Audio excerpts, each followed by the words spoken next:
एक छोटे से गांव में एक नदी बहती थी। लोग उसे सपनों की नदी कहते थे।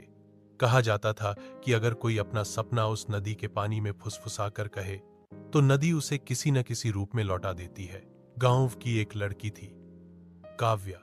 उसका सपना था कि वह पढ़ाई करके गांव की पहली डॉक्टर बने, लेकिन हालात ऐसे थे कि उसके माता पिता पढ़ाई का खर्च नहीं उठा सकते थे।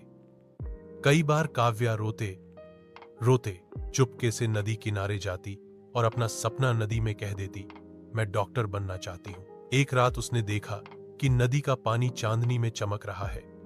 अचानक लहरों में से एक छोटी सी किताब बाहर आकर किनारे पर टिक गई। किताब पुरानी थी, पर उसमें गांव के पुराने अध्यापक की लिखी हुई नोट्स थीं।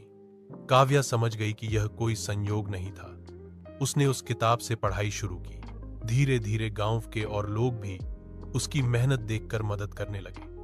किसी ने उसे पेन दिया, किसी ने किताबें, और स्कूल का अध्यापक रोज अतिरिक्त समय देने लगा। काव्या ने परीक्षा पास की और स्कॉलरशिप भी मिली। जब वह डॉक्टर बनकर गांव लौटी तो उसी नदी के किनारे खड़ी होकर बोली, सपने तभी पूरे होते हैं जब हम खुद उन पर विश्वास करते हैं और कोशिश करना नहीं छोड़ते।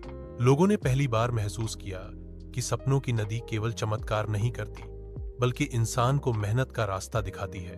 उस दिन से गांव के बच्चे हर शाम नदी किनारे इकट्ठा होकर अपने अपने सपनों को फुसफुसाते और गांव बदलने लगा, क्योंकि हर सपना अब उम्मीद और मेहनत में बदल गया था।